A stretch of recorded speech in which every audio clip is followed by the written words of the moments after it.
আসসালামু আলাইকুম। আমি মাহবুবুর রহমান। আজকে আমি আপনাদের জন্য যে ভিডিও টিউটোরিয়ালটা নিয়ে আসতেছি সেটা হলো কিভাবে আপনার কম্পিউটারে ইন্টারনেট স্পিড বাড়িয়ে নেবেন। খুবই সিম্পল একটা মেথড। তো মেথডটা দেখার পর আপনি বুঝতে পারবেন যে কতটা ইজি। আমরা সাধারণত জানেন কি না জানি না, তবে আমি যতটুকু জানি যে আমাদের কম্পিউটার আমাদের কিছু 20% ব্যান্ডউইথ তার ক্যাশের মধ্যে রেখে দেয়, যে 20% আমরা ইউজ করতে পারি না। 20% স্পিড তার নিজের করে রেখে দেয় বা কম্পিউটার বাই ডিফল্ট এটা। তো এইটাকে আমরা এই 20%টাকে আমরা ইনক্রিজ করে ফেলবো। কিভাবে দেখেন, জাস্ট সিম্পল মেথড। আপনি আপনার কম্পিউটারে লগ ইন করবেন, করার পর এখানে স্টার্টে যে এখানে লিখবেন রান, আর you and run, then enter.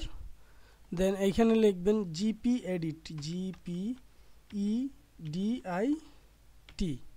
GP edit .msc, then enter. Okay, এরপরে দেখেন এন্টার দেওয়ার পরে দেখেন এখানে যে অপশনটা, এখানে অনেকগুলো অপশন আছে। তো এইখানে দেখেন এই যে অ্যাডমিনিস্ট্রেটিভ টেমপ্লেটস নামে একটা অপশন আছে, অ্যাডমিনিস্ট্রেটিভ টেমপ্লেট। এইটা এখানে ক্লিক করবেন। ক্লিক করার পরে সাইডে দেখেন এখানে নেটওয়ার্ক নামে একটা অপশন আছে, নেটওয়ার্ক। এখানে ক্লিক করেন, ডাবল ক্লিক করবেন। হ্যাঁ, ডাবল ক্লিক করার পর এখানে দেখেন QoS packet scheduler, QoS packet scheduler, তাই না?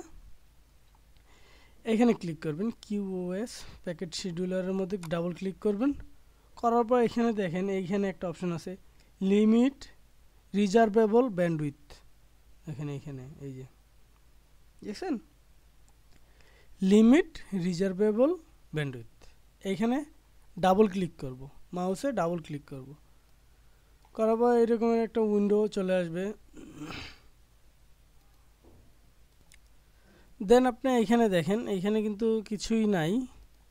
এখানে দেখেন লেখা আছে কি, if you disable this settings or do not configure it, the system use by default value of 20%। মানে আপনি যদি এটা কনফিগার না করেন, নট কনফিগার্ড রেখে দেন, সেক্ষেত্রে আপনার সিস্টেম বাই ডিফল্ট 20% ব্যান্ডউইথ রেখে দিবে ওর ক্যাশের মধ্যে। দেখছেন এখানে সব নোট দেয়া আছে। তো আমরা কি করব, জাস্ট এখানে দেখেন by default the packet scheduler limit the system to 20% of the bandwidth of a connection, but you can use these settings to override the default। মানে আপনি চাইলে এটাকে আপনি ওভাররাইড করতে পারেন। তো আমরা কি করব, ওভাররাইড অবশ্যই করব, কারণ আমার ব্যান্ডউইথ বাড়ানো দরকার। তো এখানে ইনেবলে ক্লিক করব। হ্যাঁ, দেখেন ইনেবলে ক্লিক করার পর এখানে কি চলে আসলো, 20%, তাই না? এখানে জাস্ট 0 করে দেব, আর কিচ্ছু করব না, জাস্ট 0 করব, দেন অ্যাপ্লাই করব, দেন ওকে দিব, দেন বেরোয় চলে আসবো। আর কোনো কাজ নেই, আমার ব্যান্ডউইথ অলরেডি। এখন রিস্টার্ট দেওয়ার পরে আমার পিসিতে ব্যান্ডউইথ 20, এই যে ক্যাশের মধ্যে যে 20% ছিল সেটা অলরেডি মনে করেন যে আমার রিমুভ করা হয়ে গেছে। এখন আমি বাকি 20% পাবো। তো আজকে এ পর্যন্তই। যদি আমার ভিডিওটা ভালো লাগে অবশ্যই সাবস্ক্রাইব করবেন। তো ভালো থাকবেন সবাই, আল্লাহ হাফেজ।